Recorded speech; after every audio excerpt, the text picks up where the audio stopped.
Boa noite a todos, boa noite, Dona Honória, que está chegando agora. Hoje estamos no capítulo 11. Capítulo 11? É. Tudo sobre a natureza do Cristo. A gente está bem no começo. Boa noite. A gente está bem no começo do capítulo, né? Na última reunião eu não pude vir, né? Se vocês puderem, se vocês quiserem dar um resumo para a gente pegar o da meada.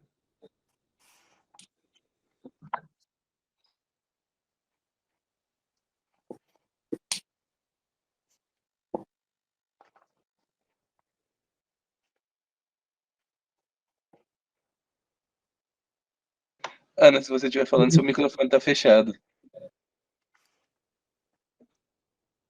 Sempre esqueço. Nós estudamos a fotografia do pensamento, né? Então, tudo aquilo que a gente pensa fica plasmado na nossa aura, no nosso perispírito. E quem é médium pode ver tudo aquilo que nós pensamos está plasmado ali, fotografado, como se fosse uma fotografia do pensamento. E Kardec, na Gênesis, cita o exemplo de uma pessoa, por exemplo, planeja matar alguém. Então, o médium olha e vê que ele vai matar alguém. Mas ele não pensou em quem ele vai matar. Então, o médium não vê isso. Não previu a data ainda que ele vai cometer o assassinato. Também o médium, então, não vê. Só vê aquilo que foi pensado e plasmado na nossa aura e no nosso perispírito. É isso que fala lá na fotografia do pensamento. Se tiver alguma corrigenda aí, me façam, por gentileza. Acho que está ótimo, né? Só para a gente retomar, né? Porque aqui nesse estudo, a gente vem notando que ele se aproveita muito, né, de conceitos que ele já estabeleceu para continuar trabalhando as temáticas. Por mais que hoje se inicie um novo capítulo, ele se utiliza bastante dos conceitos que ele já apresentou. Por isso que eu considero importante a gente ir relembrando a cada reunião que a gente estudou na anterior, né? Mas vamos começar. Estudo sobre a natureza do Cristo. Fonte das provas da natureza do Cristo. A questão da natureza do Cristo foi debatida desde os primeiros séculos do cristianismo e pode-se dizer que não está ainda resolvida, uma vez que ainda é discutida em nossos dias. Foi a diferença de opinião sobre este ponto que deu nascimento à maioria das seitas que dividiram a Igreja há 18 séculos. E é notável que todos os chefes dessas seitas foram bispos ou membros do clero com diversos títulos. Por conseguinte, eram homens esclarecidos, a maioria escritores de talento, nutridos na ciência teosófica, que não achavam concludentes as razões evocadas em favor do dogma da divindade do Cristo. Não obstante, então como hoje, as opiniões se formaram sobre abstrações, mais do que sobre fatos. Procurou-se, sobretudo, o que o dogma poderia ter de plausível ou de racional, e geralmente se negligenciou, de parte a parte, em fazer ressaltar os fatos que poderiam lançar sobre a questão uma luz decisiva. É um parágrafo já que introduz, né, que já traz para nós uma questão que a gente já viu em estudos anteriores e que a gente sempre, nas obras de Kardec, ele ressalta, né?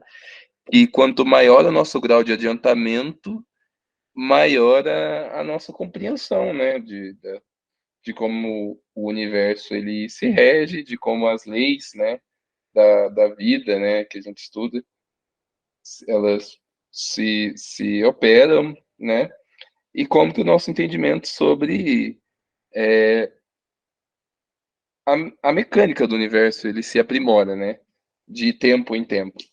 O Cristo, para nós, a gente já sabe, já estudou muito sobre ele, né? Mas ele ainda é uma coisa que para nós ainda é muito distante. Mas um dia chegaremos lá, né? Se alguém quiser comentar algo desse parágrafo, algo mais? Ana levantou a mão, pode falar, Ana. Acho que foi na semana passada que eu comentei aqui sobre as seitas que dividiram o cristianismo primitivo.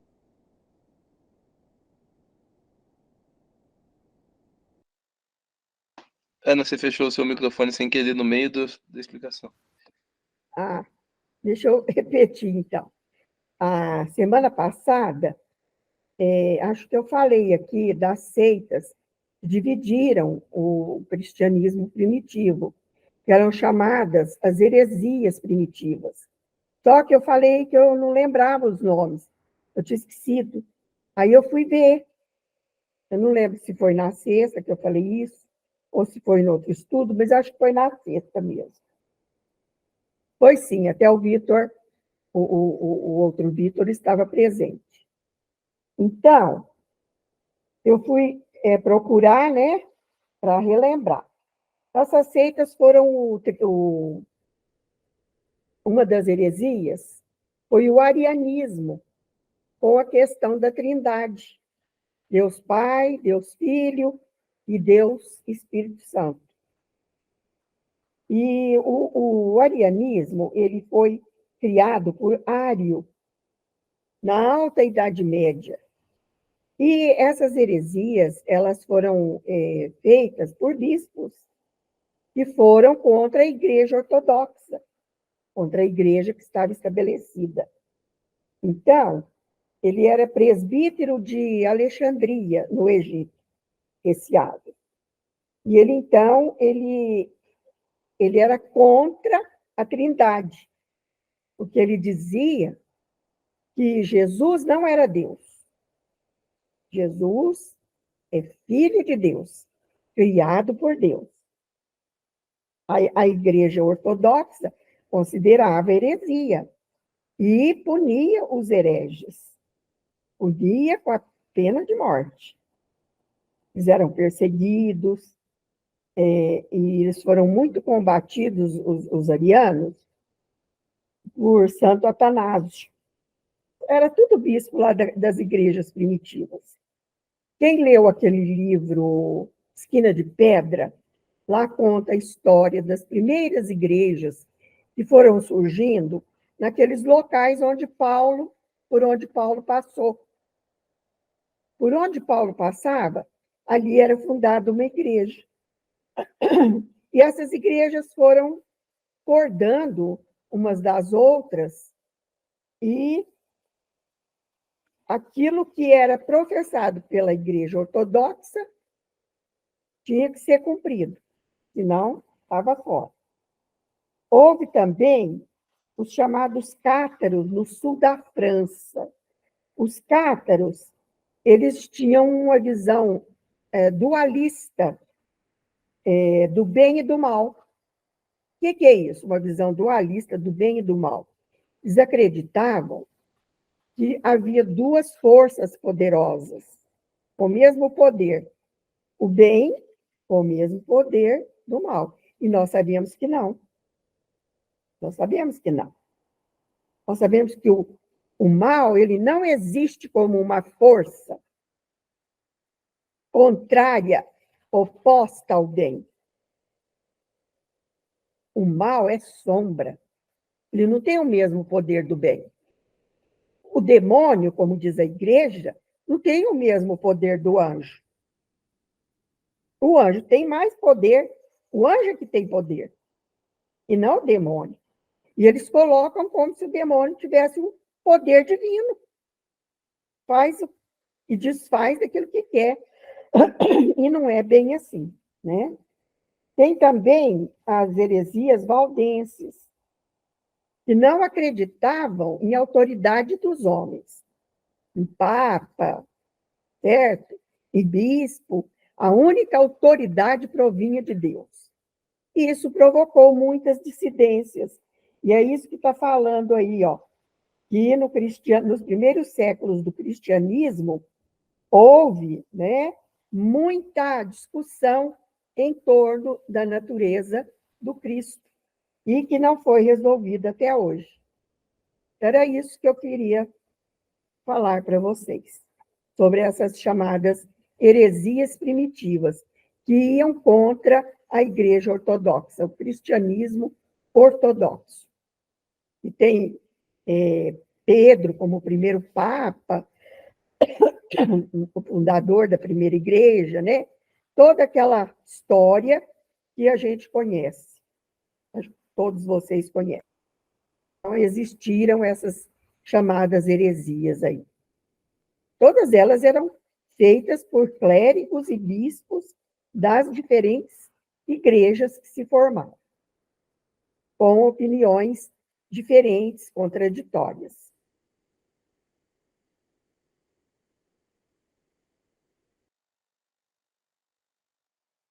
Muito interessante. Muito, muito, muito interessante esse apanhado que você fez para nós. Esclarece muitas coisas. Tem outras também, mas eu peguei essas. Os Não, cátaros, sim, sim, a gente vê. os cátaros, inclusive, pagaram muito caro. Morreram todos queimados. Puseram eles numa igreja lá no lugar e atearam fogo.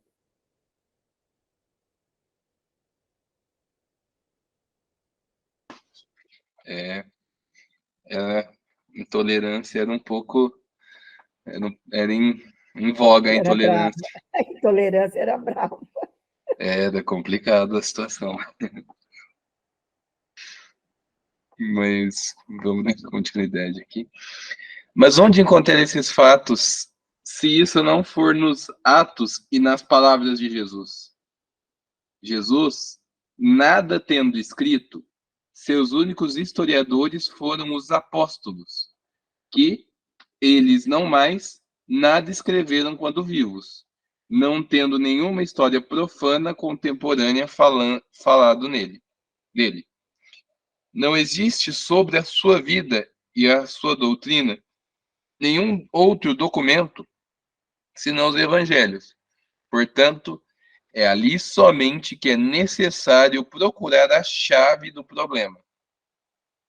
Todos os escritos posteriores, sem disso excetuar os de São Paulo, não são e não podem ser senão comentários ou apreciações, reflexo de opiniões pessoais, frequentemente contraditórias, que não poderiam, em nenhum caso, ter a autoridade do relato daqueles que receberam as instruções diretamente do mestre. Interessante esse capítulo aqui. Um pouco, né? Aqui diz que muito da visão pessoal foi impressa nos registros, né?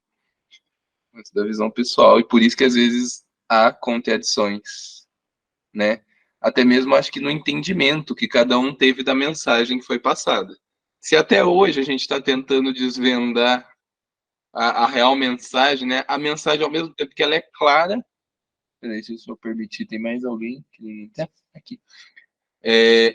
Se a mensagem, por mais clara que ela seja, hoje a gente tem dificuldade de compreender certas minúcias dela, imagina naquela época, né? Imagina com o entendimento que eles tinham, com as informações que eles tinham, né? Alguém quer comentar alguma coisa?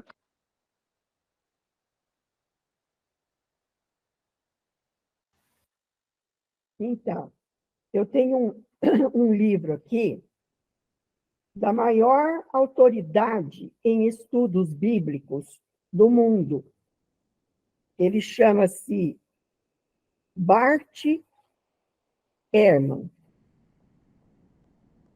E ele tem um livro chamado O que Jesus disse e o que Jesus não disse. E ele tem um outro também, quando Jesus se tornou Deus, que eu compartilhei com vocês, está lá no grupo Obras Póstumas. Vocês todas participam do grupo Obras Póstumas? Vocês todos?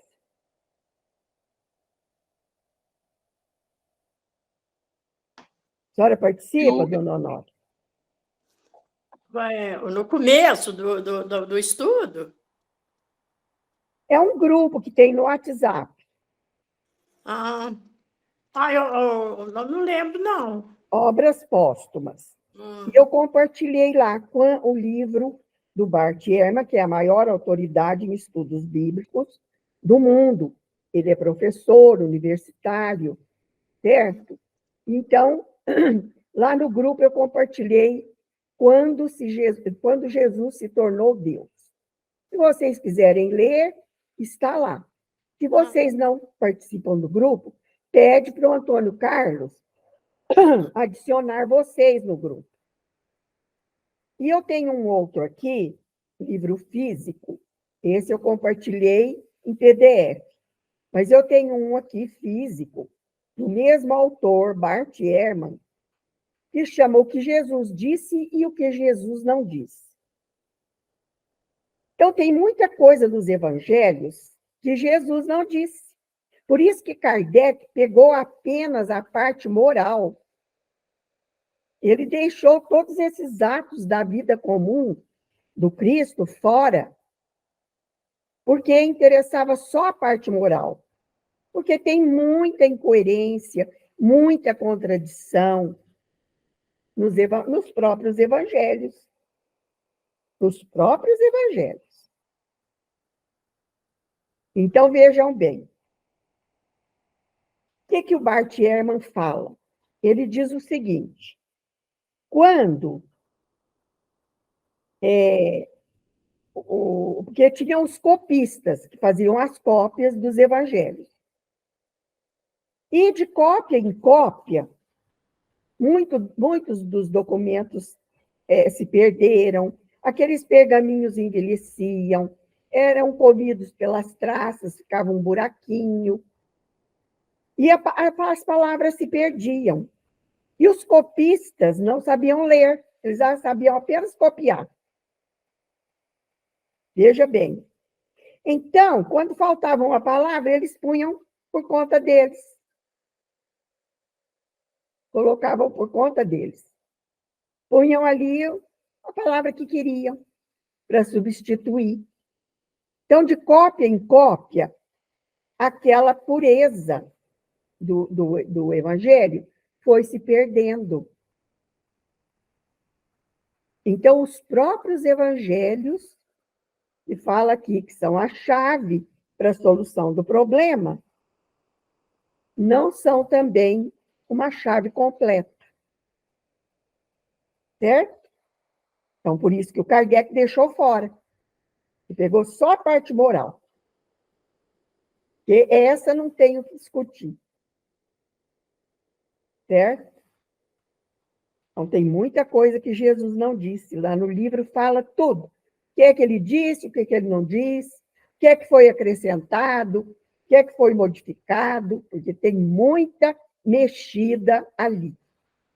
Tanto é que quando o Papa Damaso pediu para São Jerônimo traduzir do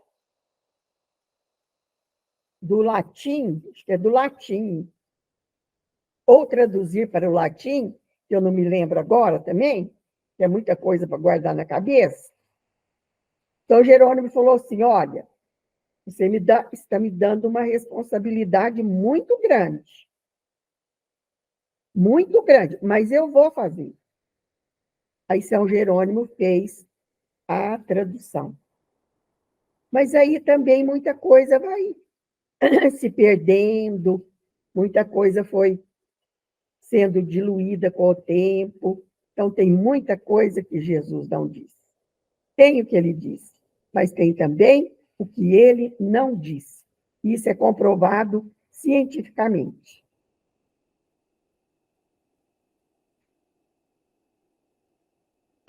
interessante, né? Que o principal, pelo menos o principal, que era a mensagem moral, tá claramente ali, né?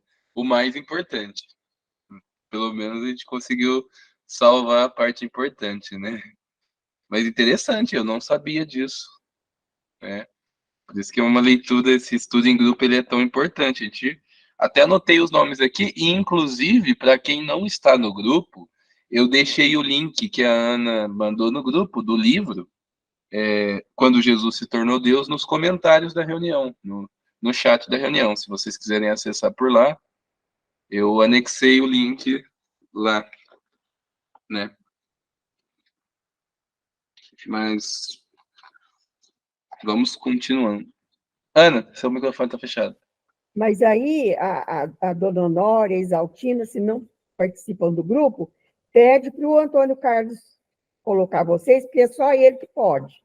Eu, por exemplo, não posso, porque eu não sou administradora do grupo, né? Mas o Antônio Carlos, ele é o administrador. Então, fala com eles, liga para a Marleninha, pede para colocar vocês no grupo, para vocês terem acesso a essas coisas que a gente vai colocando lá, né? E a semana que vem eu vou pegar o livro, que está lá na estante.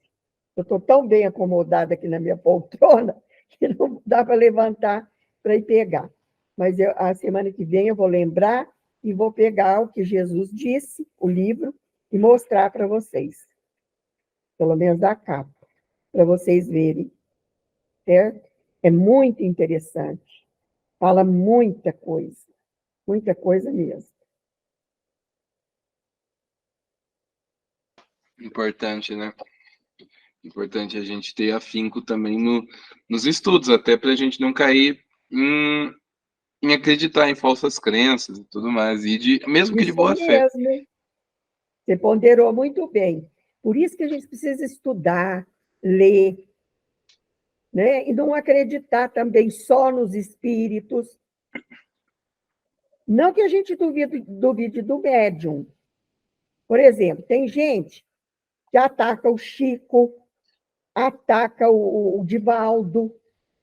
Eles sofrem ataques terríveis por parte de pessoas que se acham no direito de criticar o Chico, de criticar o Divaldo. Acontece o seguinte, eles escreveram o que os espíritos ditaram para eles. E nem todos os espíritos que ditaram as obras para eles são espíritos puros. São espíritos superiores, mas não são espíritos puros. Não têm o conhecimento pleno da verdade absoluta. Certo? Mesmo os que fizeram com Kardec a obra, a quatro mãos, eram espíritos superiores, mas com uma diferença, sob a coordenação de Jesus, que é o Espírito da Verdade. Certo? O que não tem nas obras do Chico e nem nas obras do Divaldo. Essa coordenação de Jesus.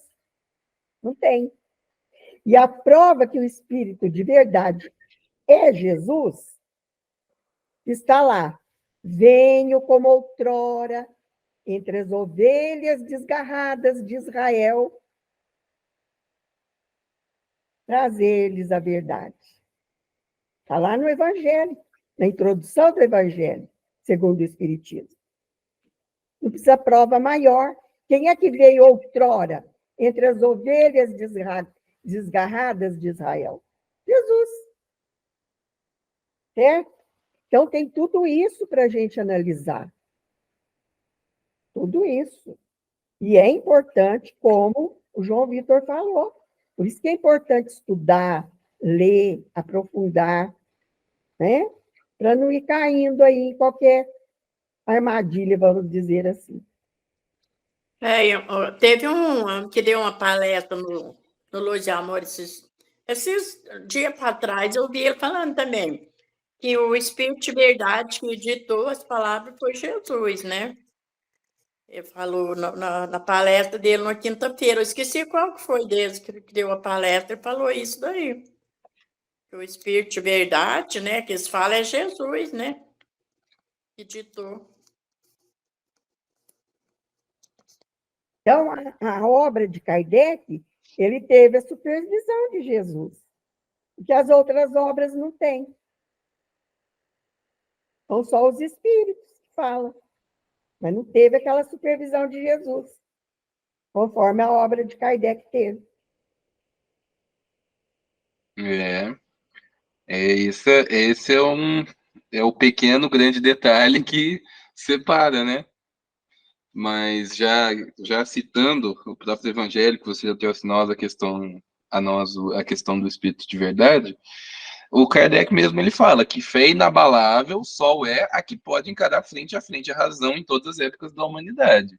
Ou seja, né, a gente sempre tem que ler, buscar o conhecimento e defrontar, não defrontar a nossa fé com desrespeito, nossa própria fé com desrespeito ou com descrença, mas sempre ter o crivo da razão, o crivo da base, né?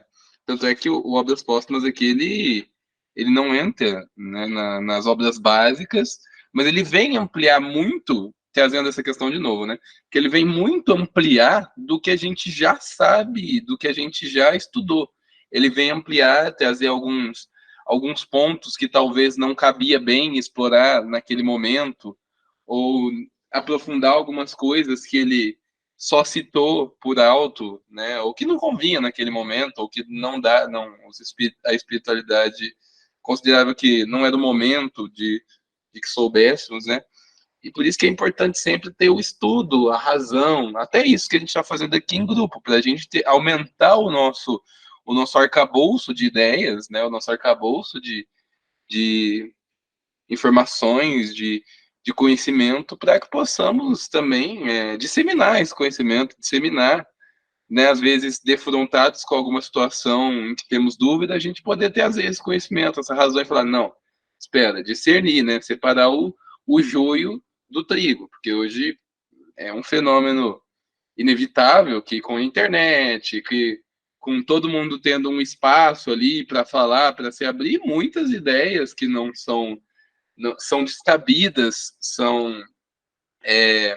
não têm um fundamento sólido, elas se disseminam com muita facilidade. E é mais importante do que nunca ter essa razão, essa fé, esse conhecimento, esse estudo em dia, essa base intelectual bem estabelecida para que possamos, né, lidar com isso, olhar e separar e discernir o que é bom do que não tem uma base sólida. Eu não diria que é ruim, porque muitas dessas informações elas não vêm pela maldade, mas elas vêm de, às vezes, a pessoa não ser enganada, ser mistificada, porque quando se inicia o estudo no espiritismo, muitos acreditam que o espírito ele é um grau acima, né, da humanidade. Sim, temos espíritos perfeitos, espíritos puros, que são, sim, espíritos de uma alta categoria. Mas um espírito, por exemplo, que se comunica, nada mais é do que um de nós desencarnado, né? Muitas vezes ele tem visões que a gente não pode ter, ele vê coisas que não podemos ver, entende talvez coisas que com a não diria brutalidade, mas com a grosseria da matéria a gente não consegue entender, mas ainda assim, é igual a Ana trouxe para nós, ainda é um espírito, ele pode se mistificar, às vezes não é nem um zombeteiro ou um espírito mistificador que o faz por querer, mas muitas vezes ele pode cometer os erros, né? E é para isso que o estudo ele é tão importante, né? Principalmente na atualidade.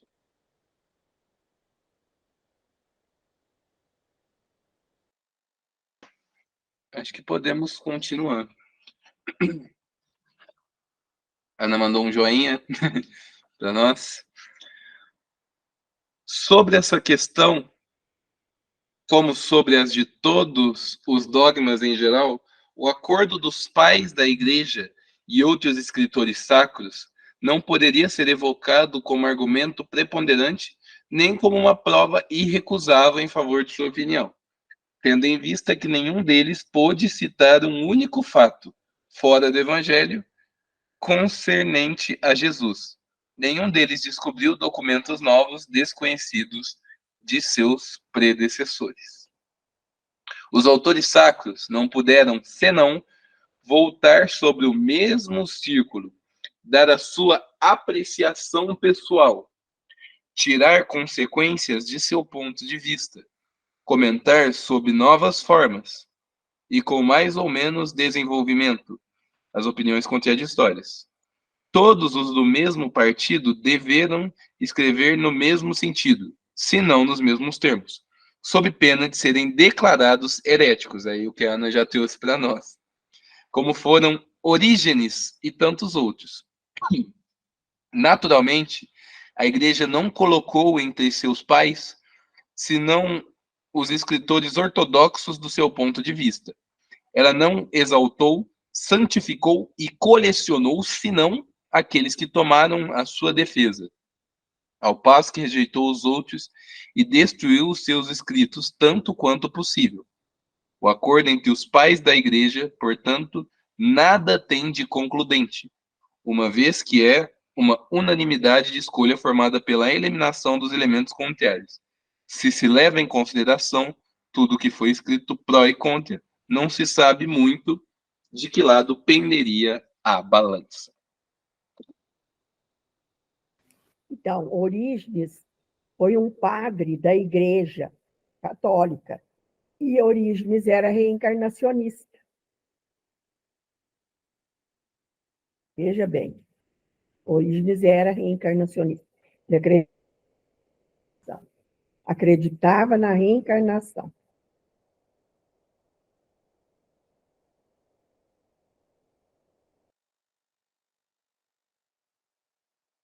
Eles acreditam, né, Ana? Mas eles não podem falar, né? Teve um moço de Ibiraci que ele ia estudar para padre. Aí, quando ele viu que não podia pegar o evangelho, ele largou, ele foi estudar para médico. Falou que né, não podia pregar o evangelho e como que ia ficar? Aí largou a mão de estudar para padre. A Igreja Católica não acredita, ela repudia essa ideia da reencarnação. Ela era reencarnacionista. Aí, num determinado concílio lá, resolveram que não ia mais acreditar na reencarnação. E tiraram a reencarnação da jogada. Mas Orígenes continuou reencarnacionista.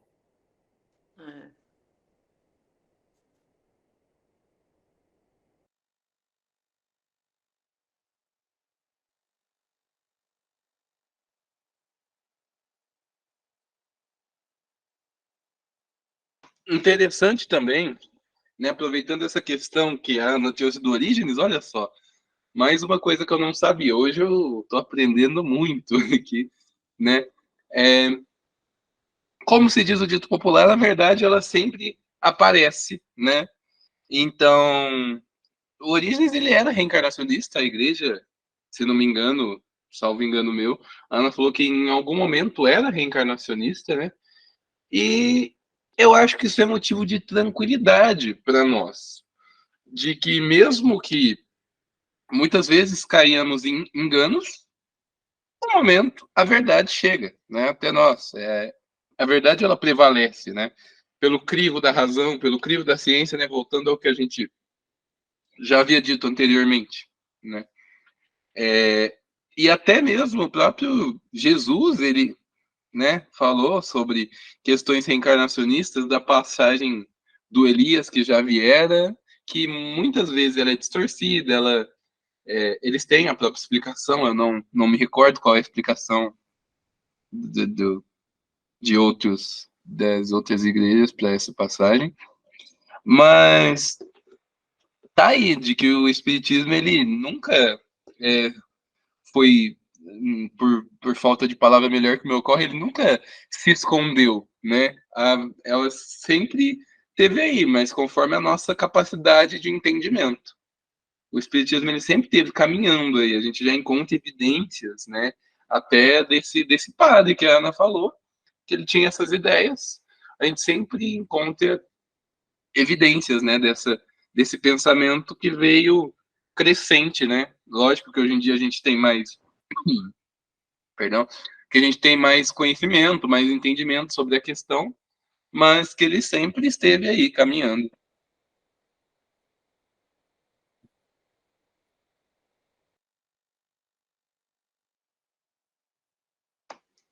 Quer comentar alguma coisa, Ana? Você abriu o microfone?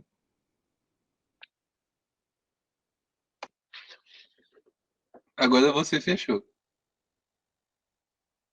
Não queria comentar, não. Eu esbarrei o dedo aqui. Ah, sim, mas é. Está muito bom o que você falou, é isso aí mesmo. Sim. Até, até muitas vezes isso serve de alerta para nós, né? A gente está aqui lendo sobre e a gente acha que só naquela época cometiam os erros, mas eu já vi, já sei de muitos espíritas que tentam imprimir sua própria opinião, né, sobre o espiritismo ali. Eles tentam pegar da nossa. Às vezes a gente está apontando o dedo para outros ali, falando, ah, é um erro daquela época, mas nós cometemos muitas vezes esse erro. Eu acho que essa é a importância do estudo em grupo.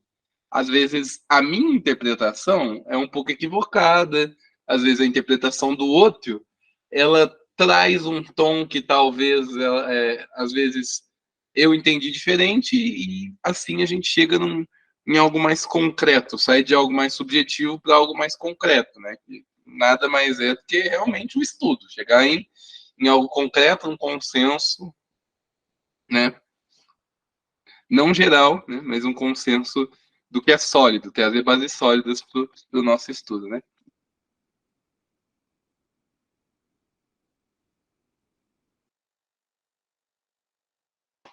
Continuando aqui, isso nada tira ao mérito pessoal dos sustentadores da ortodoxia, nem ao seu valor como escritores e homens conscienciosos. Foram os advogados de uma mesma causa, que defenderam com incontestável talento e deveriam forçosamente chegar às mesmas conclusões. Longe de querer denegri-los, em que quer que seja, quisemos simplesmente refutar o valor das consequências que se pretende tirar de seu acordo. Né? É importante que hoje tenhamos aqui, trazendo esses 10 parágrafos, que a ciência ela é feita de discordância, né? Em geral. Galileu Galilei, me corrijam se eu estiver enganado, talvez eu esteja citando a pessoa errada, mas na época ele foi condenado porque ele descobriu algo antes, até ele foi condenado até pela própria igreja, quando descobriu que a Terra tinha o formato o formato que ela tem, né? Até não, na verdade foi por causa do a Ana que é professora de geografia, por causa que ele descobriu o movimento de translação, né? Que a Terra não era o centro do universo. Isso. É o movimento, né, da Terra. Rotação e translação. Exatamente. Ele inaugurou, vamos dizer assim, o sistema heliocêntrico, né? O Sol como centro, porque até então a Terra, era o geocentrismo, a Terra como centro do universo. Veja bem, e a Terra é um grãozinho de areia, né? Dentro da galáxia, do nosso sistema solar. Pois então, né? E ele foi condenado, foi forçosamente retirado, né? É perigoso, bem Foi um perigoso. herético, né? Era uma heresia falar. Exato. Felizmente, hoje em dia a gente melhorou muito nessa questão de que realmente a gente pode ter mais a liberdade de pensar, de agir, ela é muito maior, né? E isso eu considero uma evolução, porque com a liberdade de pensar e agir, as ideias elas fluem com mais facilidade, né? Claro que Corrigindo, ele é herege, não herético, herege, né? Era uma heresia falar isso. E ele foi condenado como um herege. Tanto é que ele foi condenado à prisão perpétua numa torre, ele ficou prisioneiro e morreu cego de tanto olhar o céu com a sua luneta. Porque a luminosidade, vocês sabem que provoca catarata, né? Provoca cegueira.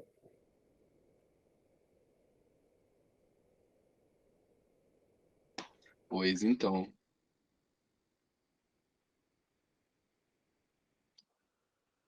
No exame que vamos fazer da questão da divindade do Cristo, pondo de lado as sutilezas da escolástica que não serviram senão para embrulhar em lugar de elucidar, nos apoiaremos exclusivamente sobre os fatos que ressaltam do texto do Evangelho e que, examinados friamente, conscienciosamente, sem ideia preconcebida, fornecem superabundantemente todos os meios de convicção que se possam desejar. Ora, entre esses fatos não há de mais preponderante nem de mais concludente senão as palavras mesmas do Cristo. Palavras que não se saberia recusar nem infirmar a veracidade dos apóstolos. Pode-se interpretar de diferentes maneiras uma palavra, uma alegoria.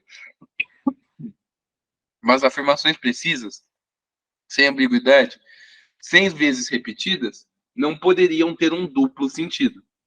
Nenhum outro, senão Jesus, pode pretender saber melhor do que ele o quis dizer. Como ninguém pode pretender estar melhor informado do que ele sobre a sua própria natureza.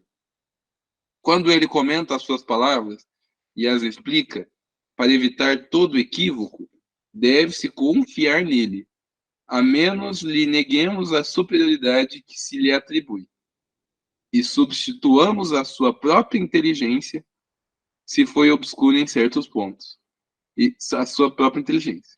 Se for obscura em certos pontos, quando se serviu de linguagem figurada sobre o que toca a sua pessoa, não é equívoco possível. Antes do exame das palavras, vejamos os atos. Esse parágrafo ele tem muito para nós comentarmos aqui. Pode falar.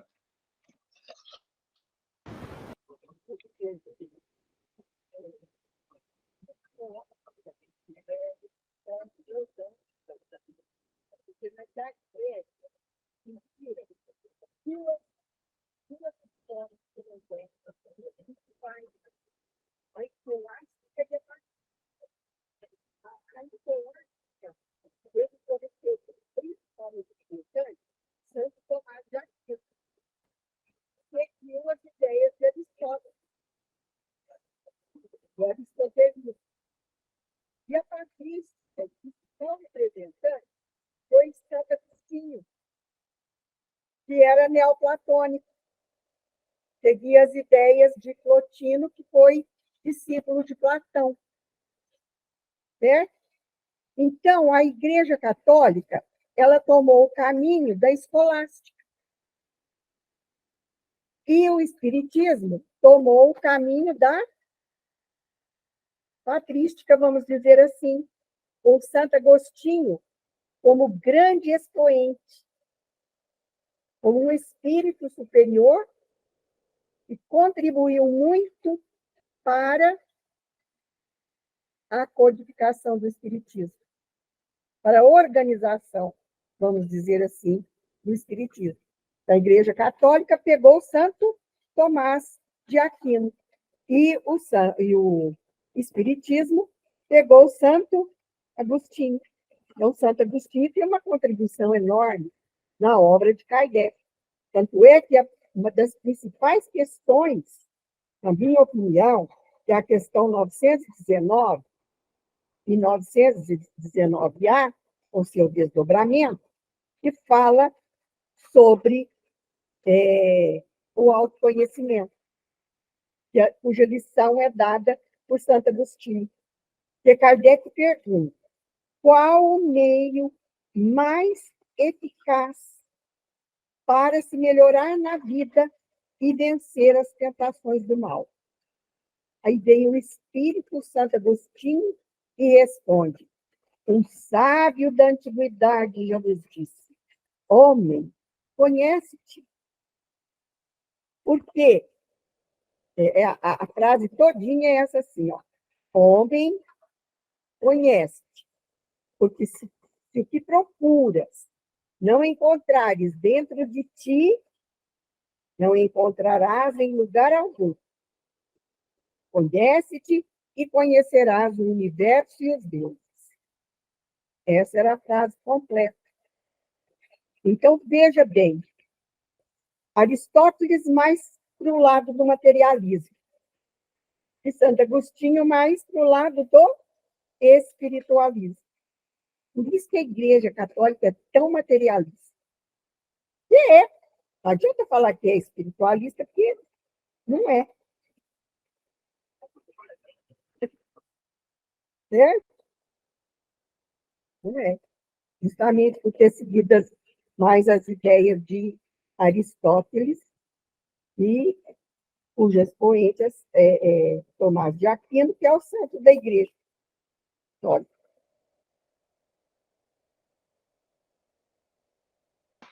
Interessante, né? E aqui até o que a Ana já tinha comentado lá atrás com a gente no começo da reunião, de que quem melhor informado do que ele sobre a própria natureza e sobre a própria mensagem, né? Por exemplo não, né? Mas quando ele veio como espírito de verdade, ele veio confirmar o que a gente, né, já viu aqui, leu nesse texto, que é a parte moral, é o que importa. Ele vem confirmar para nós o que é e o que não é, né? Por assim dizer. Ele aqui ele já muitos fizeram a própria interpretação, mas o Cristo depois, no Evangelho segundo o Espiritismo, ele vem, muitas vezes, trazer uma nova luz sobre a própria mensagem. E a gente vê que a mensagem ela já tinha sido passada naquela época, mas conforme os nossos entendimentos, né, como espíritos encarnados naquela época, com os nossos próprios a nossa própria capacidade de entender e de agir, né? E de pensar. Mas ele volta como espírito de verdade e traz para nós. E muitas coisas nós, hoje em dia, não entendemos ainda. Muitas coisas, vamos olhar para, por exemplo, daqui a 200, 300, a gente vai olhar para trás e entender coisas que não entendemos hoje, por exemplo. E aqui ele coloca até aqui para nós. Cadê? Deixa eu procurar aqui. Aqui. Se for, antes do exame das palavras, vejamos os atos. Mesmo que ele, Jesus, ele não tivesse nenhum registro escrito, né? Ele não tem nenhum registro escrito por ele mesmo, mas de suas palavras. Se apenas os atos fossem descritos, penso eu que mesmo assim, se seguíssemos à risca apenas os atos, já estaríamos ótimos. Já seríamos pessoas muito, muito melhores. Porque além das palavras, o que veio confirmar as palavras de Jesus, né?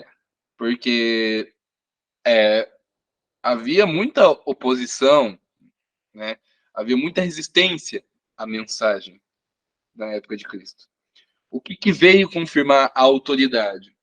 Até o que a gente já tinha comentado, primeiramente, que foi o exame rigoroso da verdade, do que faz sentido e do que não faz, mas, principalmente, os atos do Cristo. Os atos foram a principal forma de disseminar a sua mensagem. Claro, hoje nós temos, assim, registros maravilhosos, o Evangelho, até as obras aqui, até obras póstumas, estudando aqui com mais entendimento.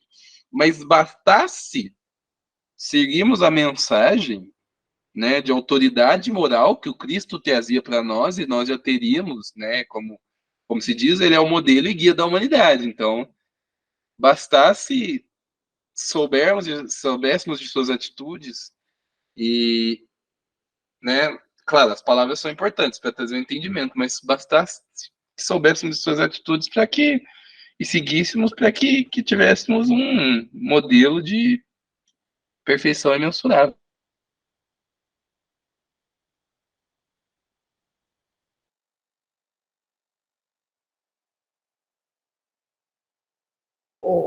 tem uma nota aqui. Depois que você lê o último parágrafo aí, ó, tem uma notinha, tá bom? Não sei se no seu tem. Se não tiver, eu leio. O meu não tem. Você pode ler para nós, por gentileza, Ana? Você já terminou tudo aí? Já terminei. Antes de lhe examinarmos as palavras, vejamos as suas obras. Sim. Então, vamos lá. Aí tem uma nota aí, 40. Nota 40. E diz assim: as palavras do Cristo poderiam ser postas em dúvida pelos que consideram os evangelhos como documentos duvidosos. Entretanto, as investigações realizadas sobre as fontes evangélicas por pesquisadores altamente qualificados no campo cultural, sem ligações eclesiásticas, chegaram a conclusões incontestáveis a respeito da sua validade. As afirmações de Renan e os evangelhos nasceram no próprio círculo dos familiares de Jesus é hoje confirmada por Charles Guimbert, professor de História do Cristianismo na Sorbonne, como podemos ver em seus monumentos Estudos Jésus-l'Écrit, editados por Albin Michel, Paris, 1947 e 48, respectivamente. Assim, a confiança de Kardec nos textos se confirma pelos estudos e as pesquisas não comprometidas com setores religiosos. A descoberta dos chamados manuscritos do Mar Morto, a partir de 1947, embora representando importante contribuição para o esclarecimento histórico dos inícios do cristianismo, não chegou a afetar a situação do problema específico dos textos evangélicos. Por tudo isso, a posição de Kardec é válida.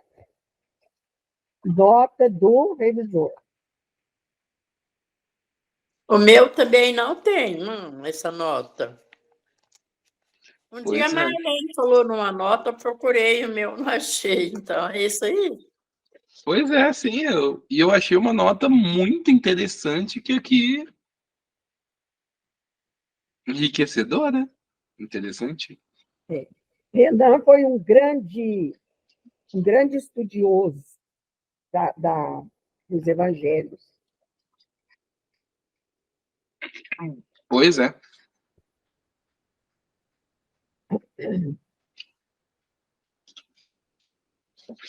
Interessante. Então, por isso que Kardec ele ficou assim com a parte moral, né? E ali na parte moral não tem nada a contestar.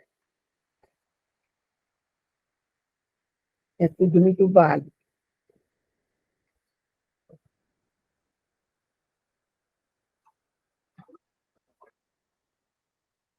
Sim, é tudo muito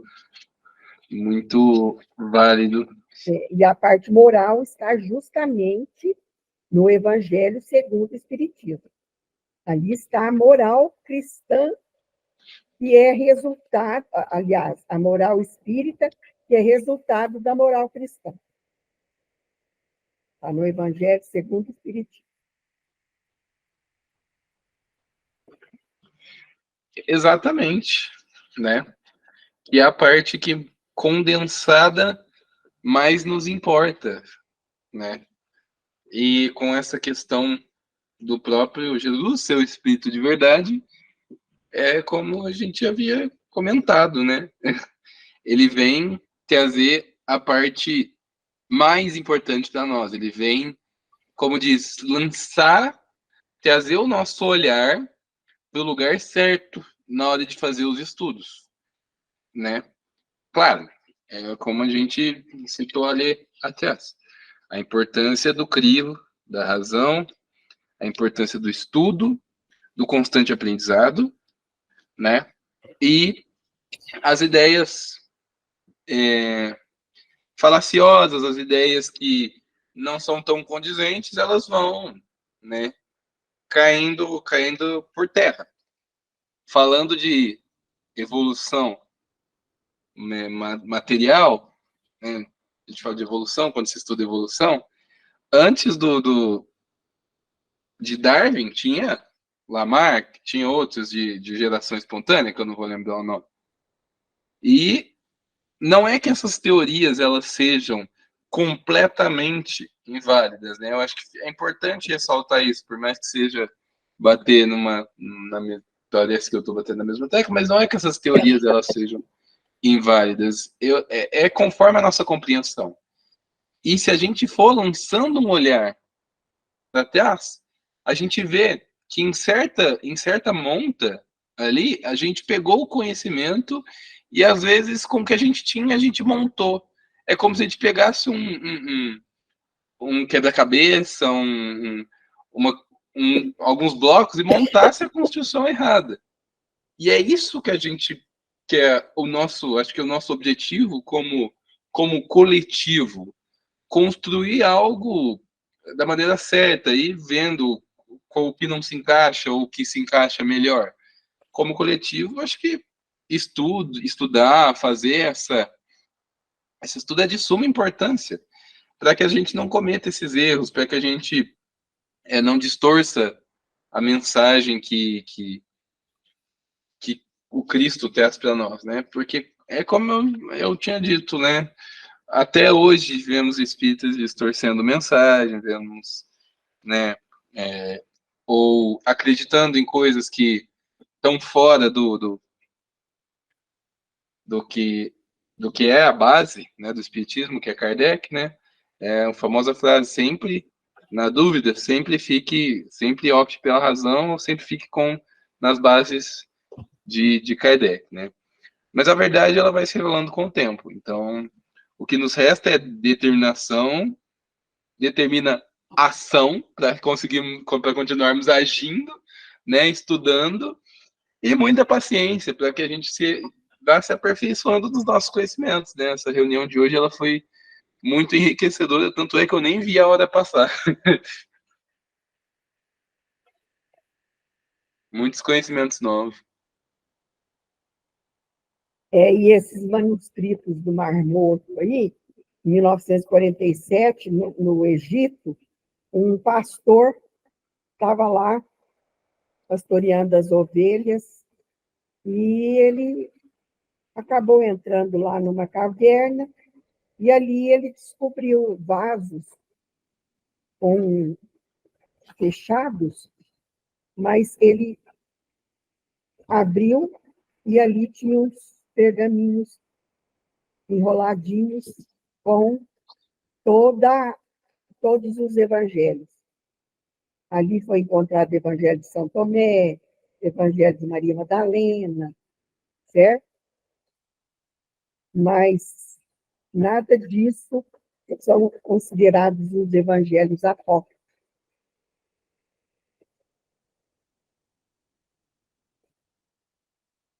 Interessante. E na nossa próxima reunião, vamos começar. A divindade do Cristo está provada pelos milagres? Né?